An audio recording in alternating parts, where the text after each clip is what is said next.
Okay, hello everyone. Thanks for joining us. I am co-chair Paul Savas, and I'm going to turn this over to co-chair Adam Morrow.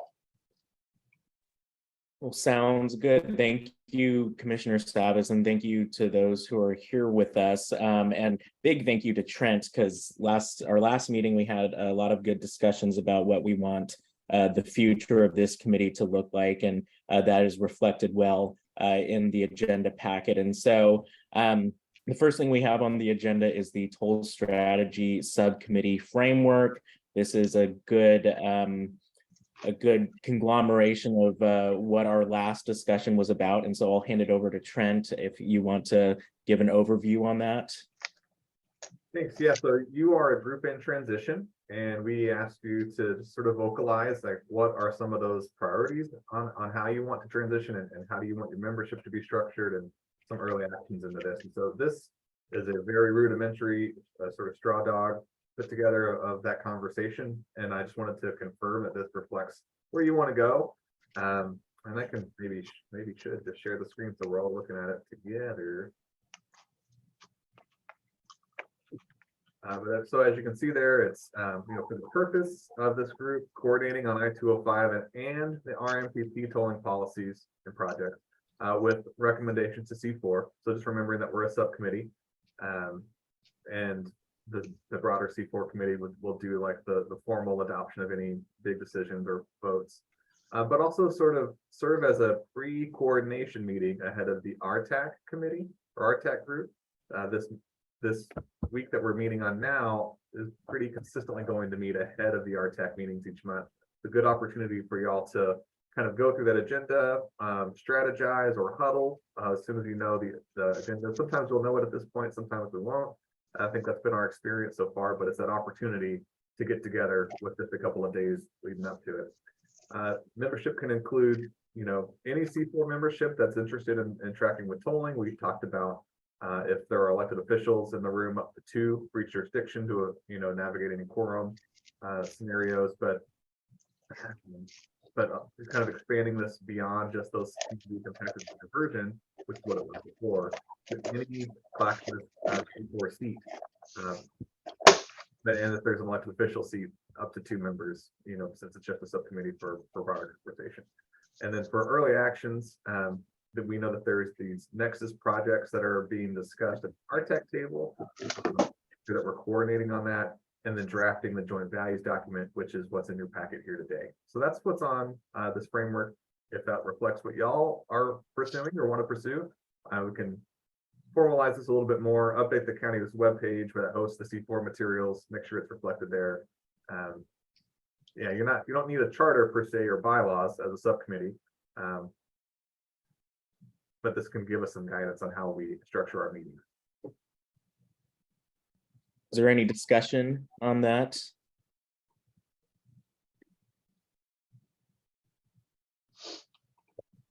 I think it's pretty. I do have a question. So getting back to this serving as the RTAC prep, is that the case for this Monday's RTAC meeting? Jamie? Thank you, Commissioner, for the question. We did not have the agenda yet when we created the packet for this meeting. We do have that agenda now, so I'm happy to use I think we have 25 minutes on the agenda to talk about the Nexus projects process, but we could also expand that to go through the entire agenda and talk through some of the items if that's supportable by the group.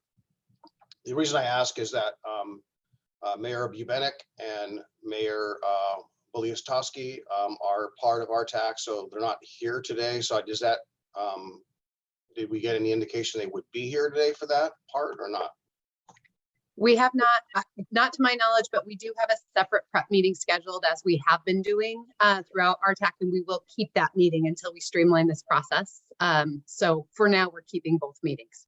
Okay, thank you. That's all I asked. Yep.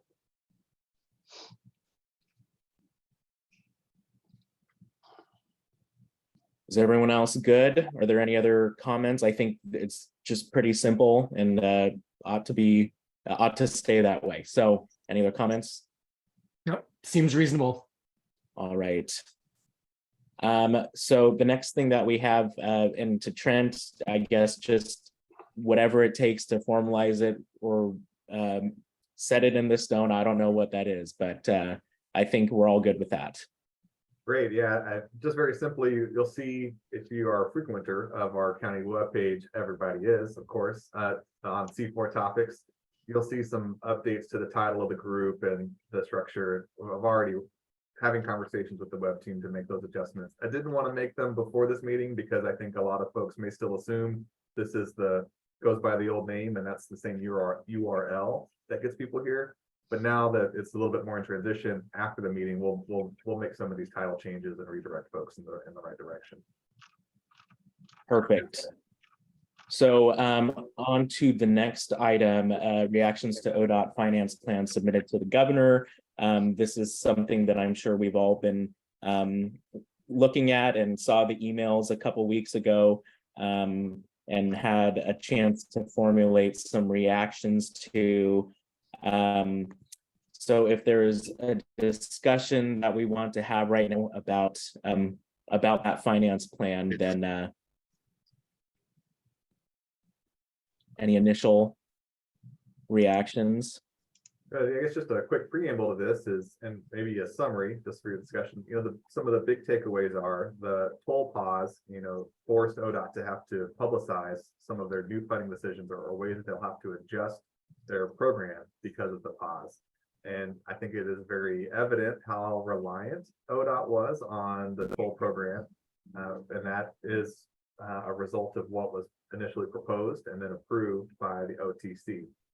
And so for Clackamas County, there's regional implications. So I want to be clear about that. It's not just Clackamas County, but for Clackamas County, talking for us here, they will continue to move forward with the Abernathy Bridge project.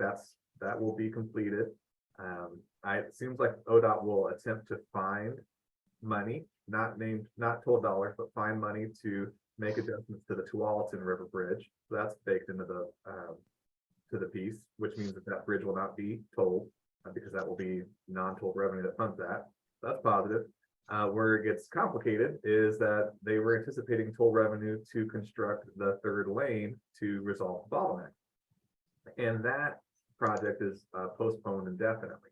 And that's been the phrase that they've been using when talking about phase 2 of the project. That is the biggest impact to Clackamas County. I think other implications of Clackamas County specific are that I believe the Boone Bridge also was delayed or postponed as a result of tolling not coming online until 2026. And there was also some delays to the Rose Quarter as well. That's external to the county, but certainly they're in the broader regional diversion impacts. And so I think a couple big takeaways at staff level are that House Bill 2017, air quotes, priorities are not as prioritized as they once were based on this new funding model. And that will be a challenge because the reason the Clackamas County communities were pursuing the bottleneck fix is because there is existing diversion that goes into your communities now and has been as a result of the bottleneck. So without that project, that is going on.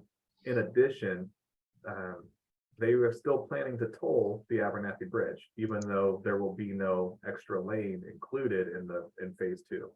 And so there is going to be a toll. They will only have fixed the seismic retrofits of the facility and made that, I guess, adjustment to one of the on-ramps, but not quite everything that was ever envisioned. And, it's, I think, an early reaction from ODOT and a chance now for y'all to talk about what your reactions are to this finance plan and maybe how you want to move forward. Yeah, I'll go ahead and jump in. So after this plan was released on that Monday, on the Wednesday morning, both myself and Mayor Beliastowski testified before the Oregon Transportation Committee. One of the points that I had made was that this is the 205 project is the only shovel-ready project, and that the other observation that I have made is that I was underwhelmed with what was released. 20 some odd pages here, very underwhelmed. It was more of a financial narrative than it was backed by actual numbers and analysis. So I want to see, and I think a number of us want to see the supporting numbers that validate that. I would recommend that all of you go back maybe and read the EA, because when they talked about was essentially like a no build. If in 2045 we did nothing, it would look like X. Think about all those sightings in that EA summary that where they said that if we don't do anything, it'll look like this. Okay. Well, what that reference is, it's actually essentially, you know, the EA didn't examine this exact model, but what wasn't included in that was the RMPP. So if they actually do not build the lanes and they toll the bridge under this 129 VPP or whatever it may be, and added on top the RMPP, there's been no EA for that. So my guess is that the predictions about what the worst case scenario will be in 2045 will be worse than what the EA stated. So be mindful of that. I'll just stop talking there on that. I have a lot to say about it, but you probably all heard that before. I'd like to hear what you all think.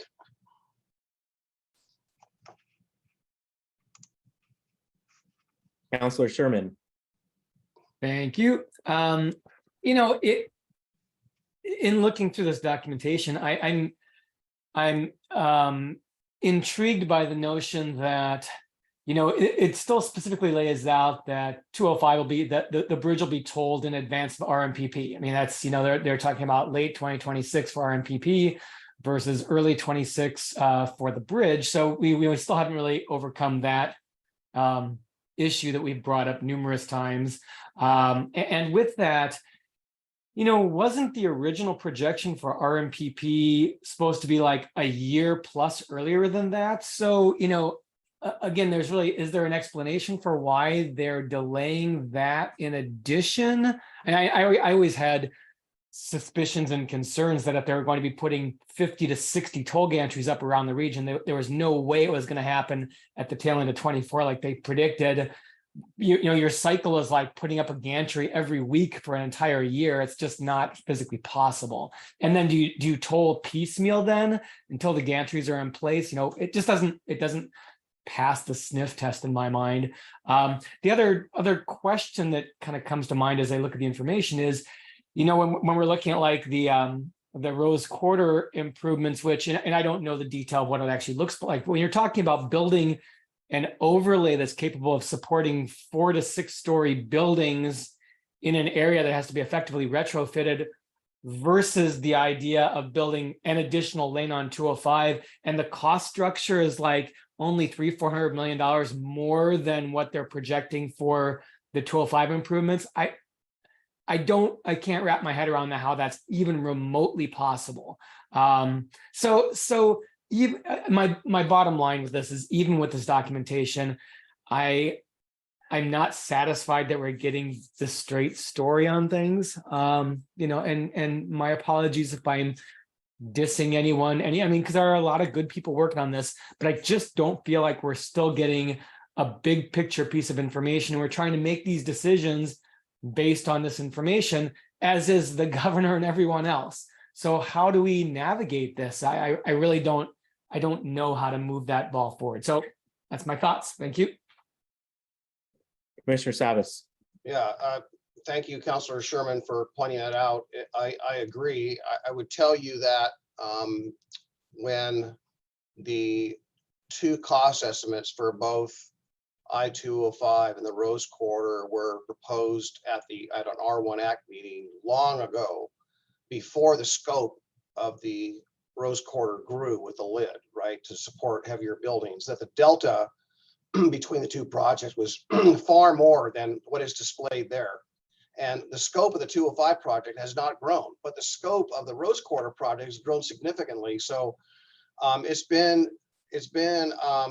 suggested, and I haven't verified this, but I think it's valid to say that the 205 numbers they presented in that document, you know, that released here a couple of weeks ago, were recent for the 205 and were 3 or 4 years old maybe for the Rose Quarter. So I don't think they're apples to apples as far as being up to date. But yeah, woefully there's no way they're only a few $100 million apart. It's not possible.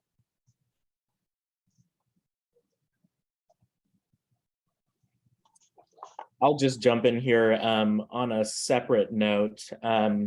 The updated placement of the gantry is something that's of serious concern for me. I wasn't a huge fan of where they were proposing the gantries initially, but I would much more prefer those ones than just tolling the bridge, because if you're thinking about the easiest way to incentivize more diversion, I can't think of a better way for them to do that than to just do it simply on the bridge, rather than taking a broader geographic area to place the gantries. And so we were already concerned, as you all know, in Oregon City, we were already concerned about the diversion onto 99 and onto Main Street here in Oregon City with the initial gantries.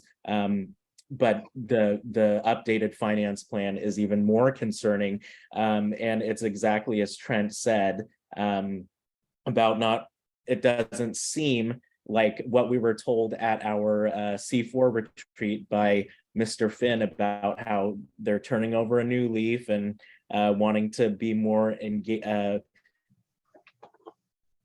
with the local community. Councilor Sherman. Just one more thought, and I guess this maybe kind of falls under the guise of what we're trying to accomplish under kind of advising the tolling advisory committee or providing input. So, and maybe I missed this in the documentation. I saw tolling revenue as a bonding potential, so total bonding capability as offset of the toll revenue, which allows you to bond, but I didn't see any projection for annual toll revenue. And I think it was specific that they actually weren't even including RMPP revenue as part of this documentation. And so the question it raises in my mind again is, we're looking at billions of dollars of shortfall just for these projects, not including what did we see this morning? $68 billion of outstanding projects on the Jackson Pollock chart that they have. So how I apologize. How do we get to the 3 to 5 billion we need just for these projects alone when we're talking about total bonding capability against tolling in the $400 to $500 million range? Again, it's as Commissioner Savas indicated, it's orders of magnitude, and I'm not sure again, how can we navigate it and advise based on woefully lacking information? Even rudimentary projections would be better than this vacuum we're trying to operate in. So thanks for letting me spout. Councilor Lewis. Sure, thanks so much. And Councilor Sherman, I love that you called it a Jackson Pollock chart, because I've not heard that. I'm going to use it, because they are so obsessed with telling us that everything's a waterfall. And I just always want to say, and I'm at the bottom and I'm getting splashed on, or do I actually get a bucket? So let's just start making fun of these charts, because it's not very clear. And I think that to some extent, they've always been trying to obfuscate where the money is and where it's going. And this release, they kind of botched, but I think their point was to get across that there is no money. And we've all kind of known that the whole time. When we've said, you're raising money to pay for a program, and then you're going to have a remainder, and you're pointing both directions towards congestion management, towards local projects, towards potential transit investment, while also saying you're going to pay for these construction projects. So finally the curtains pulled back, and all of the different ways their fingers have been pointing, I at least appreciate that clarity. There is no money. But I think we are in the position of needing to say, actually, there is money. You have just been putting us in a position where you're not telling us what numbers mean.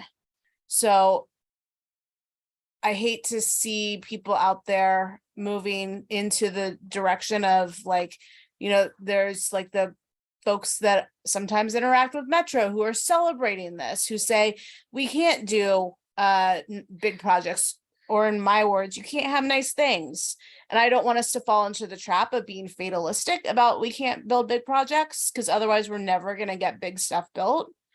But we actually need to demand that they see these projects through to completion and don't use this kind of like fake math to scare us into thinking if we don't follow them, then we're going to have like half-built bridges, because that's not true. That's just like not true. Let's ahead. not forget that, as Commissioner Savas has wisely reminded us on a regular basis, a lot of this funding mechanism that we're looking at putting in place is meant to offset the loss of gas tax revenue that was shared, and nobody to date has moved on the notion of sharing this with the localities. And so, there's a whole nother bucket of funding. Not only are we looking to replace something that's being depleted over time, but potentially at the local level, we're losing that funding mechanism as well. So it just exacerbates the problem. So, Commissioner Morrow, how do we fix it? Help us out here. Well, I think part of that goes to what Commissioner Savas just put in the chat. This is something that he and I were talking a little bit about a couple weeks ago, or maybe just a week ago, about how we formally request the information that it is that we're seeking, more so than just the 20-page document. I'm sorry if my internet is not as strong as it usually is, but so please let me know if I'm cutting out a bunch. But this is something Commissioner Savas and I have talked about, and this may be a good venue for us to discuss how we potentially go about requesting formally some more information, as was done, I think, by the city of West Lynn in the past.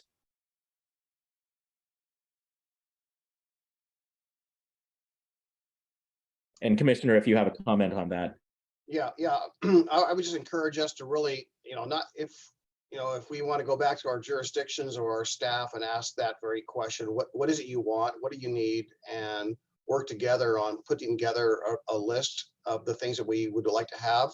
To Councilor Sherman's earlier point that he made astutely with regard to the project costs for the Rose Quarter and the project cost estimates for I-205, find out if those are up to date, what are those estimates? And frankly, I'd like to see if that's like, are we comparing 30% design to 60% design, or what is it that is so out of whack that misrepresents that? Because we got to remember that what we commonly hear from ODOT staff is that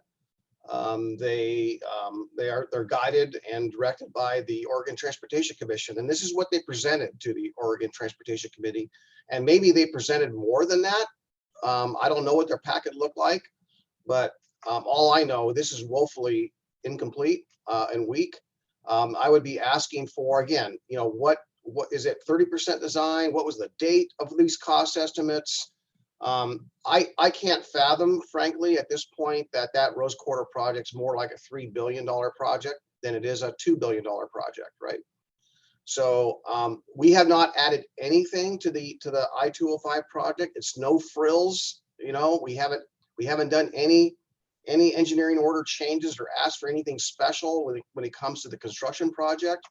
So here we have one modest project that's ready to go, and they're not going to fund that project, but put money into a project that's they say they can't fund, and yet put more money towards engineering and design, when again that cost estimate is probably farther out of reach than what the document actually said it was.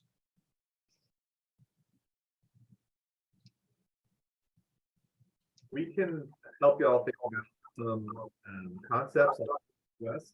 I know that ODOT has reached out, or we've been at staff level been in touch with ODOT staff, and they've been willing to, I think, share a couple of details with us. We have some of those early conversations, and then tee up some potential gaps for your next conversation, and just validate if those are things that we need to do bigger requests for. You may also learn more at the RTAC meeting, next week to kind of inform what would be prudent to request. And if it makes sense to sort of bring this up under other business at C4 on August 3rd, so like, look, we had an initial conversation, we learned stuff at RTAC, we can't wait till the middle of August, we should ask this question, we should try to get the details. We can use part of the C4 meeting on August 3rd to do that as well, just as an opportunity. But I think to your biggest, like, what do you need? And there's so many moving parts. I just want to take you back to your C4 retreat, which was stay together, stick together, right?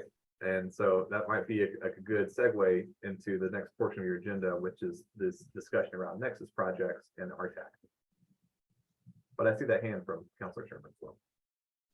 Well, I just want to, as we navigate this and provide, questions, I also always want to build in, we're trying to be part of the solution. We're not trying to derail this process. We're trying to be part of the solution. We agree that these improvements are necessary. And so as electeds, we can make better decisions if we have accurate information. If we know how tough it is and how yucky it's going to be to try to raise revenue, that helps us make better decisions versus operating in a vacuum or operating based on incomplete information where we're kind of going down a path that's not going to get the job done. We need to figure out how to get the job done and make hard decisions. So I want to make sure that we're always communicating, we're here to be part of the team and to try to make this thing happen. Because I do quite often feel like, we're critical. That's our job. Our job is to question this stuff. So I know it can come across as not being part of the process. And I just want to make sure that we always, beat on that notion that we're all part of the same team here trying to get this done. So thank you. Absolutely. Thank you, Councilor Sherman. Mayor. One of the things about sticking together, when we have community meetings with citizens and town halls and all that, invariably there are people there who think that the way to deal with this problem is to pass these, get these petitions signed to bring it to the voters. And at our C4 retreat, we sort of said that's not the avenue that we want to go down collectively, because we want to retain some leverage in this discussion. We don't want to be people who have, just backed out of it and said, let's take this option away and you're on your own. So what are some good talking points to community people that reference our support for doing this properly and yet, are appropriately cautionary regarding the avenue of a petition to ban tolling statewide? Yeah, maybe a good segue into the later part of your meeting. We have this joint value document that ultimately y'all will be crafting. What I gave you is just a discussion draft, so to speak. But as that gets formalized, and that becomes like an anchor that brings y'all together, that provides you with potentially some of those talking points that I think you're referencing to say, like, this is where we drew a line in the sand. And even though like a value statement is not necessarily a line in the sand, it gives you a good orbit and ecosystem with which to do your advocacy, right? For or against. And if the work that is moving forward gets outside or too far afield from those values, I think that's where you say, like, look, we've had this statement, we've been very clear from the beginning. The pause happened in May. It's been 2 months. 2 summer months, legislative issues going on, but like you've had a big meeting about what to do, how you want to do it. You're still, if you don't approve the values until August 3rd or early August, which is kind of what the plan is, we'll talk about that, you'll still have been the first group of jurisdictions to make a statement like this. You're so far ahead of everybody else in that conversation, except for ODOT, who is continuing to move forward. And I'm just mindful of their quote from the retreat. We're not using the word pause, I think was the phrase. So, and I think that just means that that can mean a lot of things, but all the more reason to try to get this done, have those talking points that keep you all consistent and aligned. I think we're in a good place. It feels like it's moving slow because we're talking about months right now, but we also have 2.5 years before the pause comes undone. The tolling subcommittee or the transportation subcommittee at the legislature, they haven't even started to meet or talk about how they're going to meet yet. So you're in a good place timeline wise. And I do want to just take a moment to remind y'all that, even though it feels like it's been a couple months. Yeah, and I would say, I think that it would be good for us to wait until after this next RTAC meeting to see if there is further clarity about beyond the 20-page memo from which we can build upon at the next C4 meeting, as Trent had suggested. So I think that would be good for us to do. Commissioner Savas. Yeah, I just want to say a couple things. I'll do the RTAC one first, and that is that it was widely discussed at the early RTAC meetings that there would be a subset of the RTAC members that would be assisting with the agenda setting for RTAC. Last RTAC meeting, we were not invited. The reason we were told was that they were too busy or conflicts scheduling. This month it was a little bit different. We've asked, and I got a few different responses, but I just simply had asked that the agenda team meet once again like we did in the past for a quick Zoom meeting, and that has not come to fruition yet. I have not got a Zoom invite, nor has anyone else got a Zoom invite that's part of that agenda setting. So I'm going to make my comments, go back to what I initially wanted to say and then come back to this. And that is that I agree with Mayor Milch about, what we had discussed in our strategy at the C4 meeting. We also discussed the C4 meeting, have a 3-month strategy and a 6-month strategy. And I think, to me, at least in my mind, I didn't share this out loud, but I was thinking, we'll see how it goes. We'll see how it goes at 3-month mark, see how it goes at the 6-month mark. In my experience, you can get to good places when you're working with someone if everyone works in good faith. And so a 3-month strategy will work fine if there's good faith on both sides. A 6-month strategy will work even better if there's good faith on both sides. So we're working in good faith and we're trying. This is a public meeting. People can watch this meeting. We're not hiding anything. We're being transparent. Okay. But I'm very concerned that, we represent all of us here that are elected represent our constituencies, right? And so we have a responsibility. On the other hand, if we determine at one point in time that we're not working in good faith, what's our strategy? And that's where that 3-month, 6-month has to fold into. We got to realize when it's time to either stay in this or take a different path or course. And I don't know what that is. I'm not here to define what that course is or what that path is, but I think we're all kind of growing a little bit tired of not getting consistent or adequate information, as we've discussed already. And I think a simple thing like working in good faith to live up what was shared at the RTAC meeting for agenda setting would be, the last thing we want to do is move away from that, which apparently seems to be the path. Thank you.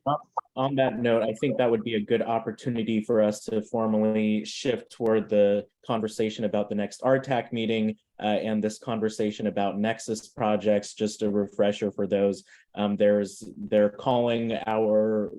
3 Clackamas County representatives that we have, Commissioner Savas? Yeah, the 3 RTAC members from Clackamas County, myself, Mayor Bubenik from Tualatin, and Mayor Rory Beliostowski from Westland. Right. So they're essentially asking our 3 Clackamas County representatives on the RTAC to get them a list of Nexus projects in our communities that we would like to see as priorities alongside the tolling program to deal with the diversion and the safety issues. And so having looked over the agenda, it looks like the formal process will be a little smoother than I had originally thought. And when they communicated it to us, it seemed like this was something that we were just going to throw all on the backs of the 2 mayors and Commissioner Savas. But it looks like there may be a more formal, smoother process going forward. So I don't know if Trent or Jamie has something to say about that. But if not, we can discuss a little more about these Nexus projects and what we'd like to see. I'm happy to jump in. Thank you so much, Commissioner Marl, for allowing me to be here with you today. We do have the full RTAC packet, so I'm happy to share the agenda and talk through. Nexus projects are, I think, a critical decision point at this next meeting, so I want to spend some time there, but I'd like to share the whole agenda if you're okay with that shift in the plan. Okay, Please. I'll go ahead and share screen. I also put a link to the packet in the chat in case you want to look at it now or later. So can you all see the agenda? Yes. Wonderful. Okay, so the next RTAC meeting is occurring on Monday, which is July 24th. These meetings are held in person. They're hybrid meetings, but everyone's invited to attend at the Eco Trust building in downtown Portland.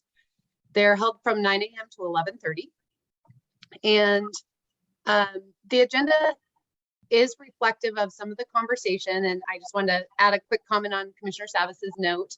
Agenda setting meetings have not been held for the last 2 meetings. The response that we received as staff is that they are following with essentially the input that they got at the last meeting and from some regional partners. So I just want to add that piece. So the first item they'll cover is what they're calling the revised work plan and schedule. This has been a contentious topic at the table as the RTAC group was initially set to sunrise in November of this year, which was not in alignment with any of the implementation timelines. So people have been asking for more meetings and an extension to the life of this group. That is being recognized. The work plan has been built out to the end of December with a list of topics that they want to cover in 2024. It was shared with us at the staff prep meeting last night that they will be looking to move to an every other month RTAC meeting schedule.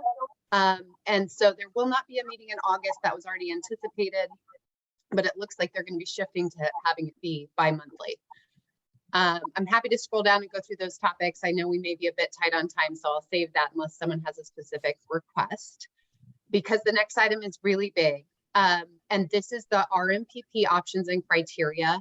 I have a 2.5-hour meeting this afternoon, which I and many of the staff in Clackamas County, the cities and across the region will be attending, which is going to be about the approaches that they've designed to take on for RMPP. We have had very little information. They've been really focused on 205. Now they're sort of shifting gears, at least that's what it appears, to be focusing more on the RMPP. And so they have outlined 3 options for how they could proceed with that analysis. They're checking in with everyone and getting feedback before they move forward to the EA process. So I'm happy also to dive a little deeper in that, although we could spend the whole meeting, so I don't want to go there, but there are some great graphics we could look at quickly if folks desire. That's a 45-minute chunk of the agenda and the conversation at this meeting. So you can see how sizable that update is and an opportunity for feedback. The next topic is the Nexus projects criteria. This has changed from the last RTAC meeting. They said they're going to come back and get confirmation of the definition of Nexus projects as well as get feedback on the criteria. Now they think they've already landed on the definition and they're working just to get feedback on the criteria. So I will go ahead and stop sharing my screen for a second so I don't make you all dizzy as I scroll down to the portion of the agenda where they're talking about Nexus projects. I think it's really important that we get through this piece and then we can go back up and cover some of the others in detail if you would like. Trent added this to the agenda because this is moving really quickly, just to be honest. They have already outlined the definition, as you can see here on my screen. They've already outlined the selection criteria, and they've already outlined the agenda for moving this forward. I think, Commissioner Marl, you commented that this process looks a little bit more smooth than you anticipated. I would share that. I agree. I think we have given them a ton of feedback. Regional staff has been very aligned with our concerns about the pace of this process, not having a lot of the information. To Councilor Sherman's earlier comment, it feels like a chicken or egg situation where we're not only do we not have enough revenue to pay for the capital projects we already know we need to build, now we're creating an even larger gap, because beyond mitigation projects, we're going to identify Nexus projects, and the sky's the limit sort of for what can go on that list. And so it feels a little bit backwards, and we're trying to continue to gain understanding on that. And I did ask some good questions, I think, yesterday at the staff meeting, just to give them some guidance on what we need to see. If there is a plan for us to work through all this, we'd love to know what it is and understand that beyond just the time frame of getting them a list of projects. So in front of you all here is the definition of Nexus projects. I'm not going to read it out loud to you. It has evolved substantially since the last meeting. They are working hard, I think, upon feedback from many of the regional staff and from many of the RTAC members themselves to use things that have already been decided instead of creating new definitions, which is very logical.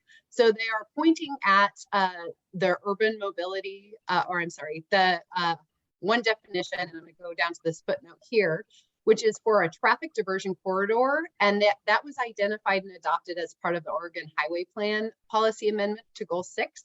So it's already defined in something that's in state law or policy, and it's already been adopted. So they're pointing to that instead of trying to create a new definition, which makes a lot of sense. So I'll give you guys a few seconds to take a look at this.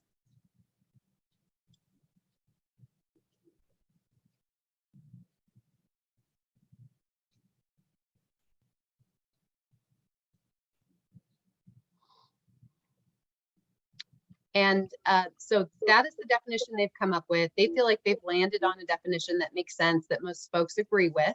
They did confirm yesterday, in answer to one of my questions, that they are still open if there is feedback on this definition. So if anyone has specific feedback on what is or isn't included in this, happy to bring that forward to our RTAC members, including Commissioner Savas, so they can bring it forward at the RTAC meeting. And so I'll be quiet and let you all discuss that piece of it, and then we can move on and talk a little bit about the criteria. And one last note, Nexus projects, just to be clear, I think you all know this, but they're above and beyond the NEPA required mitigation projects that are going to be identified through that process. So those will all be identified as actual impacts from the tolling. These are above and beyond that, things that we know within our local communities will be affected, but maybe won't qualify as a mitigation project. So just for clarity's sake, putting that out there. So Jamie, I appreciate you saying that. And I guess maybe that's where the complexity is. So if we don't have an accurate EA for what's proposed currently, how do we discern what a mitigation project is if it hasn't even been identified yet? Excellent question, Commissioner, and one your staff and all of your staffs have been talking about, and again, to the chicken and egg thing. So the answer I think we get from ODOT is they're working under a deadline from the governor. When she put the pause on toll collection, she not only asked for that revenue plan, she asked for an implementation plan by December 15th of this year. And this exercise, as I understand it from ODOT staff and leadership, is a part of building toward that implementation plan to be able to turn into the governor. So they're saying, we know it's not great. We know we don't have enough time. We know this feels rushed and we have to do it, and we want to do it with you. So that's the answer we're getting. So not ideal. And Commissioner, just to answer your question on the EA for 205 quickly, or maybe to address some of the uncertainty around that, we know that they will be pivoting to make the EA for the 205 project match what is in their revenue plan, which is essentially just tolling at the Abernathy Bridge.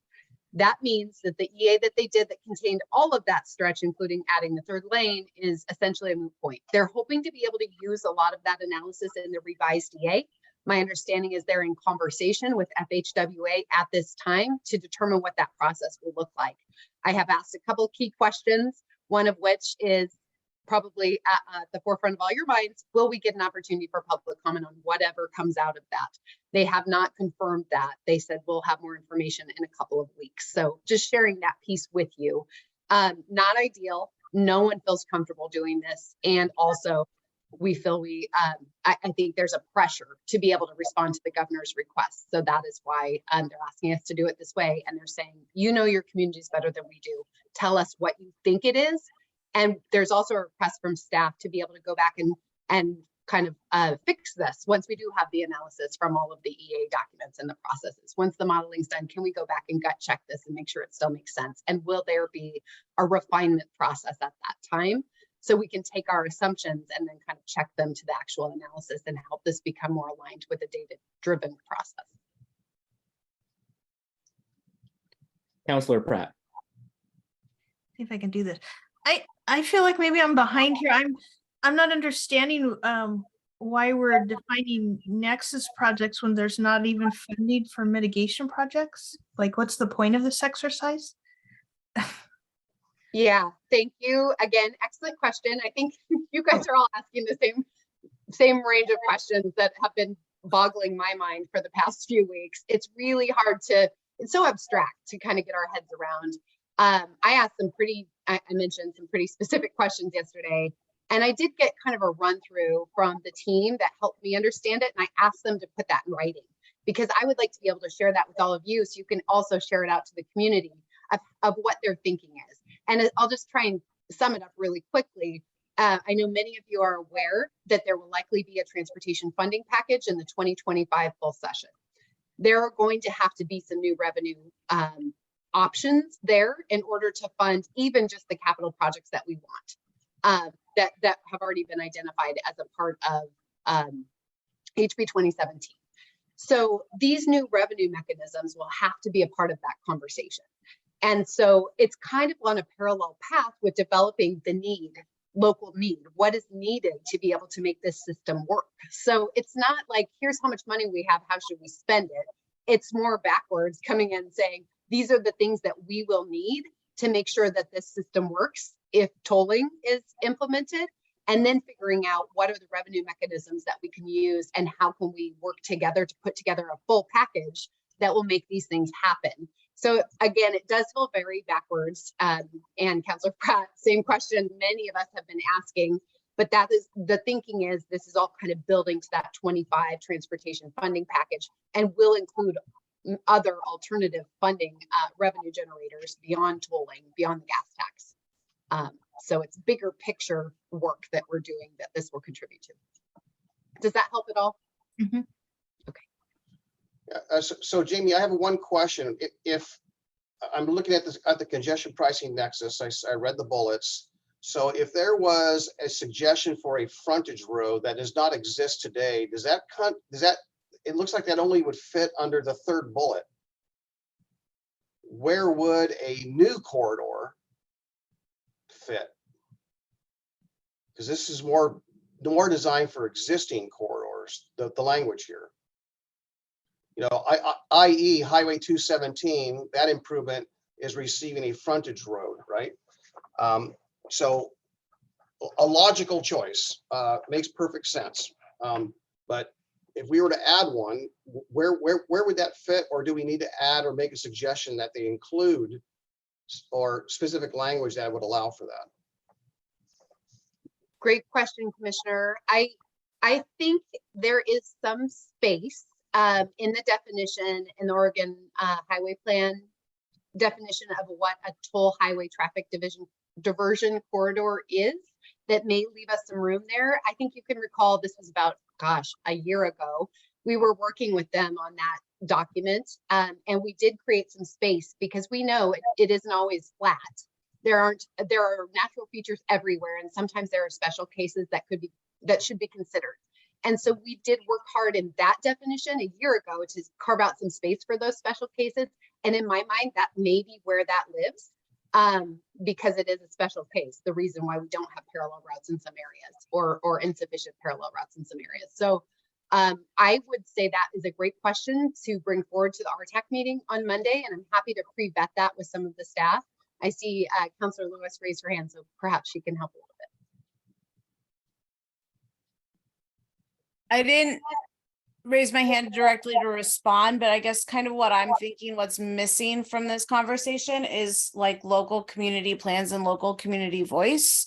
And when I look at the selection criteria, like you could see a ODOT derived project that hits all of those things and it goes totally counter to all of the other investments a local community has made.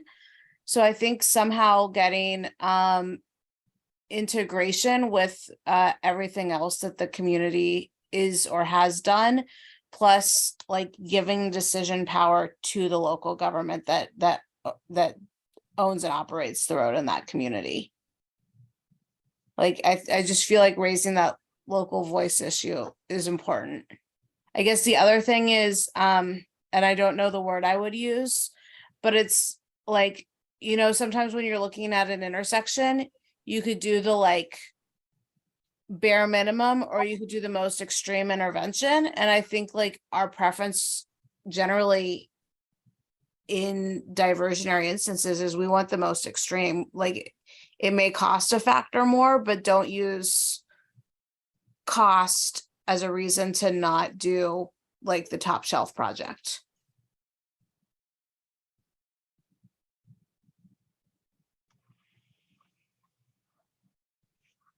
Counselor Sherman. Yeah, so I mean, if I can paraphrase, so the idea is we're going to take an EA that's not really valid anymore, wait for some alterations that they can use from that to give us some general, feedback on what could happen, kind of correlate that with our TSPs that we've done that have not been created to incorporate tolling or RMPP or anything from that perspective, and have staff make a best guess on the trouble spots we already have and the ones that could be impacted, and then propose those as nexus projects that we have to find funding for that doesn't actually exist even without the nexus projects. I mean, have I encapsulated that scenario relatively well? I'm trying to figure out, again, how do we get through this exercise and create something that's actually useful and can go to the governor's desk that the governor can say, yes, I like this implementation plan. This actually makes sense and it's defensible. And so is there some piece of this that I'm just kind of missing? I mean, maybe our staff has a better handle on this stuff than I'm aware of, or our modeling is better, or our magic 8-ball is better when we try to come up with these scenarios. I guess I feel like I'm missing something here. And so is that about right? Councilor Sherman, I wish I could say you were missing something. I wish we had a magic, application or tool or something that was going to be able to help us. But we don't. You captured it well. That is where we're at, is a beginning point of generating this list of possible projects that could accompany any potential tolling scenario. I have to admit, looking at the RMPP options that they brought up, I was even just imagining, depending on which one they choose, there would be different nexus projects that would make sense, and there would be different results and different diversion patterns, right? So there's a ton of different factors that are moving around right now, and they're asking us to do our best, take our best guess, essentially, about these projects. So what we are seeing and hearing from our partners is this is a spaghetti on the wall, kitchen sink type of exercise where absolutely everything that could possibly have a tiny nexus with tolling is going to be thrown on the table. And some of those projects may be in locally adopted plans. Some of them may not be. And one that I think about is the Arch Bridge. We know there are going to be major impacts to the Arch Bridge. I do not believe there is any type of a project that is designed or in a local adopted plan that would even be able to start helping with that issue. So there will be situations like that where there's nothing, and that will have to be a conversation about what ideas do we have? And it's uncomfortable and it's political, just being honest, right? This is not a data-driven technical exercise. This is a highly political exercise. And so it is very uncomfortable. Okay, because I mean, without knowing all the details of other jurisdictions, I think about Happy Valley and what are kind of second and third tier ancillary outcomes from diversion. I could make an argument that the Sunrise Corridor needs to be completed because it's going to be overwhelmed by traffic trying to cut over to the future C2C and then head up toward the Gresham area up toward 84. So is it in our best interest then to literally come up with projects of that scope and size, anything that is within a 15-mile radius that potentially could be impacted by this? And again, the spaghetti on the wall scenario where let's just put it all out there and see what sticks. There are some, I think that is how it's being taken on. There are some restrictions within this definition, and I don't want to make y'all dizzy by scrolling again, so I'm going to stop screen sharing. But within the OHP definition, maybe it'd be helpful to bring that up so you can see what they came up with. There is generally a 1 mile offset from the impacted area that is included in that definition. So I'm going to try and pull that up so you can look at it. Maybe that will add a bit of clarity. I, And I I will go remember ahead that and share 1 mile being proposed originally. And I think we debated the validity of that back when we started this conversation months and or years ago. I don't remember when we started this, but I specifically remember that. Yeah, and this was worked on with the OHP amendments. You can see here in 6.8B, this is the adopted policy. So I'll give you guys a second to take a look at it.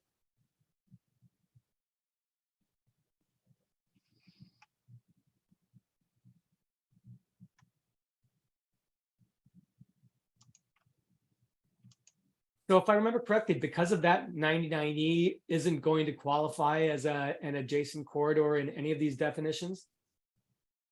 So No, are you we discussed like can be and all the other potential kind of areas that would try to skip the 205 corridor. Do they fall outside the scope? I'm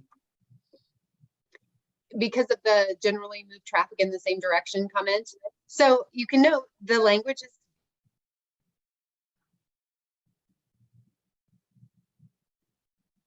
those are those areas of impact that we saw with the EA. Those areas were quite large for the 205 EA. I know that is not valid anymore, but as an example. So I'd say there's a lot of space here. There's some general guidelines with a lot of room. And so I think we can pretty much put anything we want forward and try and make an argument for it. That's my gut. That's what we're hearing some of the other jurisdictions are doing. But there's some general guidance that you just saw from the OHP. That's all linked in the packet if you want to spend some more time with it. Trying to give people a rule of thumb, but it, I think to a degree, it will be a bit of the transactional part of this process, right? So put up what are your priorities? What are the things you really think are going to make this work? And then there will be an element of making that argument if it doesn't fit exactly in the mold of what's been identified here or the guidelines that are in policy. So Well, just I'm mindful of sorry. time here, we do need to move on, and I did see that Commissioner Savis may have to leave here soon. And so I just wanted to get in quickly that I think on the topic of the nexus, going back to the nexus projects and the definition, it ought to include something about safety as well. I don't think that if it's not explained separately from congestion, which it definitely can include, it's something that could also be falling by the wayside when we're considering projects that could qualify as a nexus project. And so I just wanted to voice my concern there that we ought to also be explicitly saying that safety that is caused by congestion is something that ought to be a criteria that's called out there. But I just wanted to quickly also say that the reason I brought up the movement of the gantries to just being on the Abernathy makes me very concerned, because the original EA, having been done with the assumptions of those gantries being placed elsewhere, is surely going to change the amount of failing intersections and the degree to which they're failing, as we're trying to have these conversations about which ones ought to be covered beyond the ones that were required by NEPA, which is also extremely concerning. So I just wanted to throw that out there as well. But also let's move on to the joint values draft, if that's okay with everyone else, just to stay on time here. This is another thing that we had talked about at the C4 retreat and at our last meeting. Thank you again to staff for drafting this for us. Again, this is a good way for us to coordinate, to Mayor Milch's point, the way we want to be communicating as a region about how we don't just want to sit here and complain about what's being thrown at us, but also trying to be proactive. And I'm glad that Jamie brought up the 2025 transportation package, because that was something that I had on my list here for us to keep, not necessarily as something for us to be discussing in the near term, but looking at in the long term about how we want to be involved with that. So Trent, if you want to give a brief overview. Thanks very much. Yeah, I'll just kind of give you a quick summary of how we made this draft. Ultimately, it will be approved by you and C4 in some form. And so this is a discussion draft. This is not final. And back to Commissioner Savis's point earlier about how transparent we are being, we are putting our value strategy here in the packet that people can just look online for it. So like, this is a very transparent where we're trying to work together and to find solutions sort of process. We took the values document that the Board of County Commissioners passed 2 years ago as a starting place. We looked at it and said, what's different in the landscape now versus 2 years ago when a lot has changed? So what used to be all about what transportation was about, we've sort of changed it into some of the key topics that came out of the retreat, such as rebuilding trust, wanting to make sure that it's like an actual program that's not just Clackamas County, but everybody. So that's that second section there. And like, where are the priorities of doing this? Like, what's the reason more than just the revenue, which is fine, a fine reason, but are there other values to it? And then what does it need to become? That's the third and sort of bigger section there. So that's how that was put together. That's how we were thinking about it. Last week, we were able to share just visually, but not like it's a document, with staff from many of your jurisdictions and sort of our weekly huddle. They were able to weigh in on some of these pieces. This maybe you like what's here, maybe you want to make changes. We can talk about the process for getting this across the finish line, but I think what we can do now is I can pull it up and let y'all have a discussion about your initial reactions and maybe changes or updates y'all would like to see. We can have a discussion about that.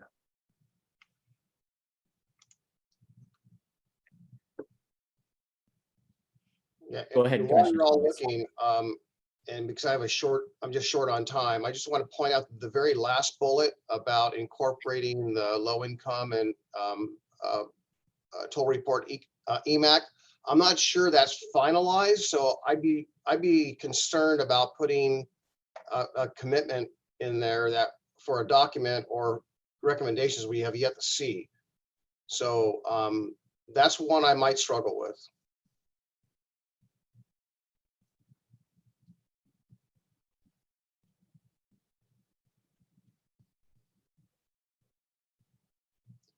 The other thing we have not seen is what the cost projections are to implement that, right? So what if it makes the toll revenue program go negative?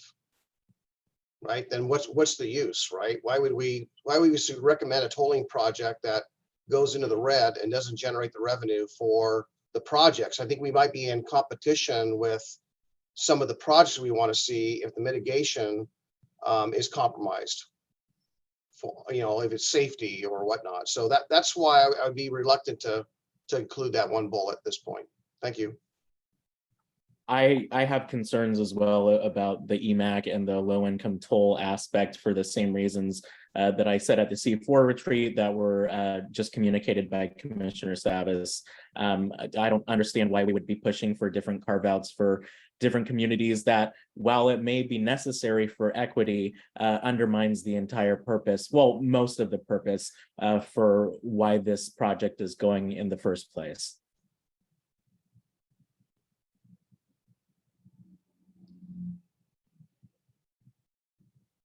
Just providing some context then to why that was included. I think that came from our staff meeting on Thursday last week. And I believe the intent was to make sure that like a lot of the work that's happening there isn't lost. And so kind of trying to figure out the value of where are the priorities of, we hear ODOT say leading with equity.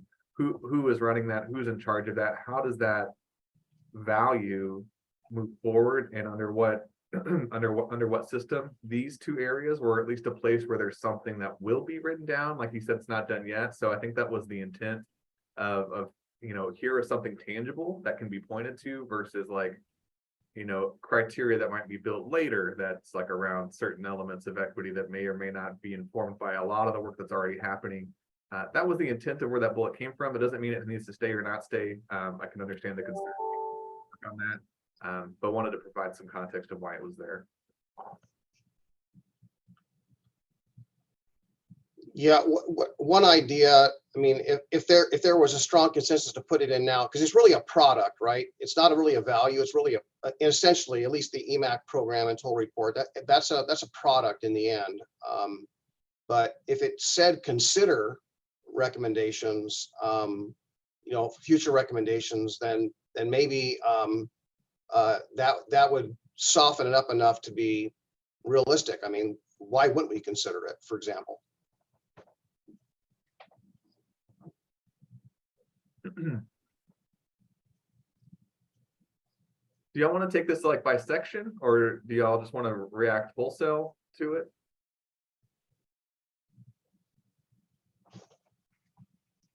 Let's That was go the by only one that section. jumped out at me. So I'll just put my hand down and let you all talk.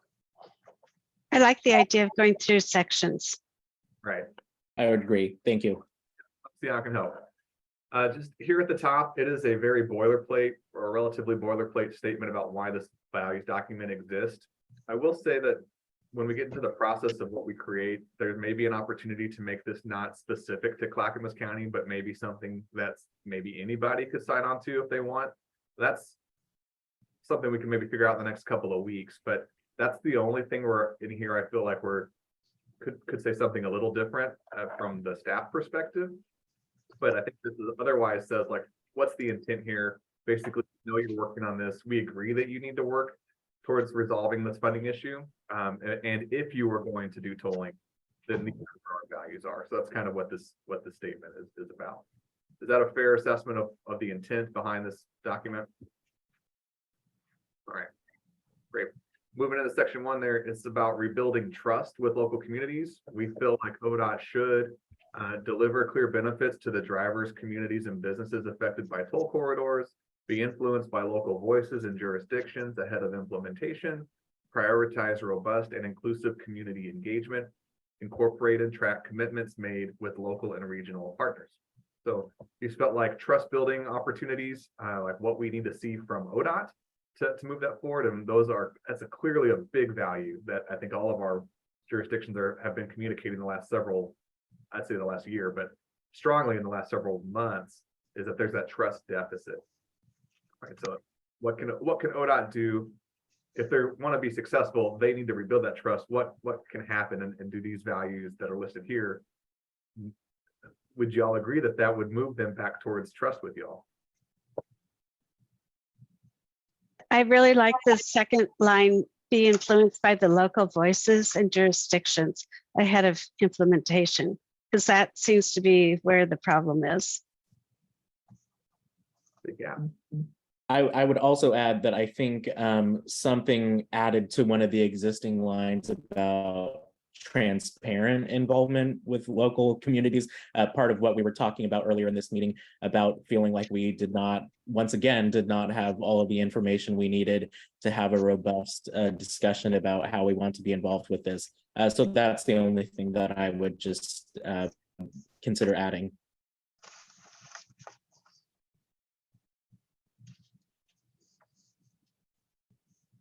Okay, good notes. The next section is to ensure the transportation system works for Oregonians. The OTC and the state legislature should direct ODOT to extend the existing revenue sharing models with local jurisdictions to apply to toll revenues. That's pretty specific, but that's kind of, moving away from the project nexus list or using it in a different way, but like talking more about revenue sharing with these funds if we're going to do something like that.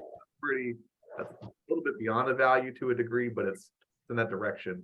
Prioritize the completion of the bottleneck projects identified in 2017. So that includes 205. Explore alternative funding mechanisms beyond pricing to address transportation funding needs. And that was something that came out of the retreat, is like an expectation that ODOT will not just live around tolling, that they will look at other funding models.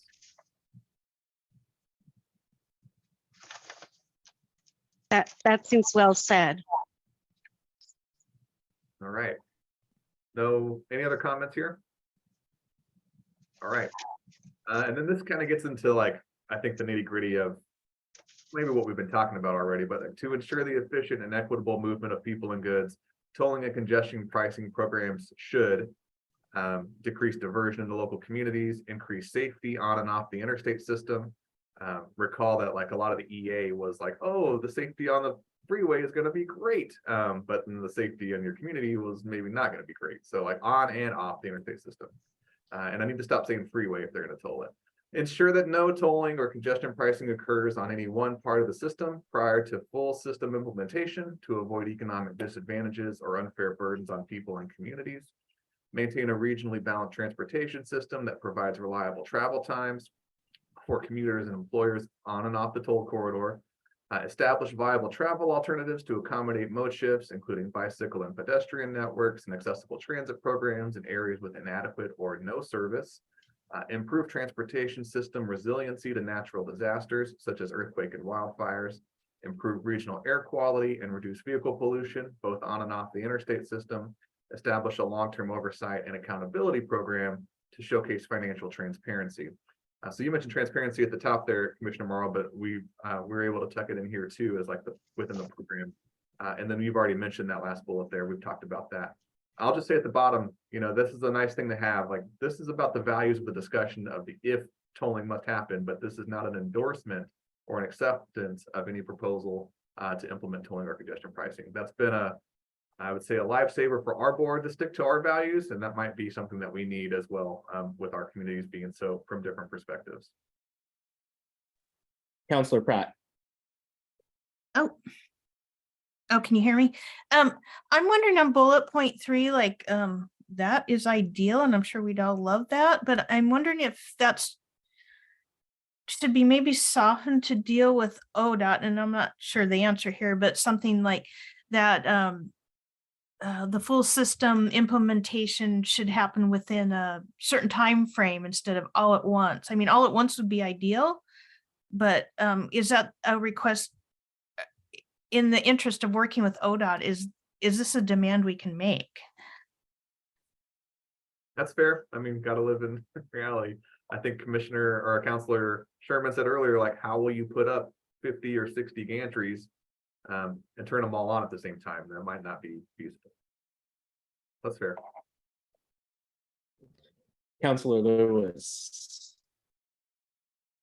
Sure, I think the one piece that's still missing is maybe enforcement. And obviously you have to have something to enforce. So I get that we're talking about the thing we want to build, but it kind of falls to me under oversight accountability. Like, we need an understanding of what enforcement mechanisms they plan to use, and frankly, how much that's going to cost. Are you referencing like how will ODOT collect the toll revenue? Yeah, or folks who, get the bill and never pay, at what point do they lose their license, or whatever kind of mechanisms are there? Okay, thank you. Mayor Milch. I think, and I don't know whether it goes in the section 2 or section 3, but one of the things that I don't see here is all of this sort of assumes that we are continuing to look at this from a highway model standpoint. And I would like to see an emphasis on, an equal recognition of the importance of proximity and short distance driving so that local communities can function independently of the freeways around them. That includes implicitly, I guess, preventing diversion that damages that local system. But I think our land use policies need to, match up with our transportation policies, and an emphasis on proximity needs to be part of our values. Just so I'm clear, Mayor, are you just mentioning like how to communicate that, like, people who are just trying to, let's say West Lynn, getting from the Willamette neighborhood over to maybe the other side of the high school, for example, like what might have been a highway trip for speed or efficiency before may now need to be a short trip through the community to avoid a toll. Like, are you talking about emphasizing that those local community needs need to be enhanced through other projects, or am I missing where you're going? Well, I guess part of it is even, look at it on a bigger scale. Can we get our hospitals, Kaiser and Legacy, to have small scale medical clinics in communities so that people don't have to get on a freeway to drive to the doctor's office? It's a design, it's a land use and community design process that focuses on local needs in local communities and obviates some of the needs for getting on the freeway in the first place. It's kind of, it's a different direction than we've talked about in the past because the focus has been on a freeway project. But I think creating a world in which people don't have to get on the freeway as much and they don't have to rely on it, it's a shift back to a different kind of transportation model than we've had in the last 50 years. Very good. Before I jump into process, are there any other comments or additions or reflections, reactions to what's here? I will just add that I think in addition to the work on diversion, that it should be specified that the diversion project should be looked at a regional level. Something that I had said at our C4 retreat is wanting to make sure that we're not being bought off by ODOT with pet projects that should have been funded decades ago in order to gain approval of this project. And looking at the chat box, I think that's kind of what Councillor Sherman was getting to as well with the divide and conquer aspect. And so just wanting to clarify that the projects that we do want to see should be coordinated at a body like C4 or the RTAC and have regional mobility goals there. Okie dokie. Now the fun part, which is how do you finalize something like this? And this is where I think Jamie and I really earn our bread and butter. So here's what I'm proposing, and this is maybe an effort to help you all be as successful as possible. Because one thing that we ran into last time was just making sure that you have time within your communities and cities to have vetted something like this. So I will take these comments and I will try to update this. I'll try to do it today. Some of these recommendations today might be pretty complicated to update right now. And so like Mayor Milch's, your comment about land use, I'll probably need to think about that. So what I'm going to do is give y'all an as current as I can make it draft of this by the end of business today for you to take back to your councils before the August 3rd C4 meeting. And during that 2-week window, as you're having conversations with your team, send me any feedback that you get, please, as much as you can in advance of August 3rd, so I can incorporate it into a draft that C4 will get to look at. And I'm going to do the same with the board. And as we mentioned, like, it would be cool if this had broader appeal than just our Clackamas family. We're also going to shop this, I think, with some of our friends at like Washington County or Portland, maybe some of the other counties that are tied to I-5, et cetera. So we'll do some of that too to see what kind of feedback they may offer. They might be willing to jump on or not, who's to say? But Councilor Lewis, you at Metro might be able to take that to your council and get a more regional lens to this and say, like, I like where this is going. Metro might want to sign on if this adjustment is made, and maybe that's amenable to C4. And then on August 3rd, C4 will get to make the final blessing of whatever this draft is. What I'm recommending is that C4 just approve the language, not necessarily make it a C4 letter. And the reason I'm saying that is because if you're hoping for that broader appeal, you might, if it's a C4 letter, you lose some of that opportunity. But if C4 just blesses the language, like this is where we think this should go, then cities can jump on with their logo that want to jump on. Other cities may not quite be ready to jump onto this yet.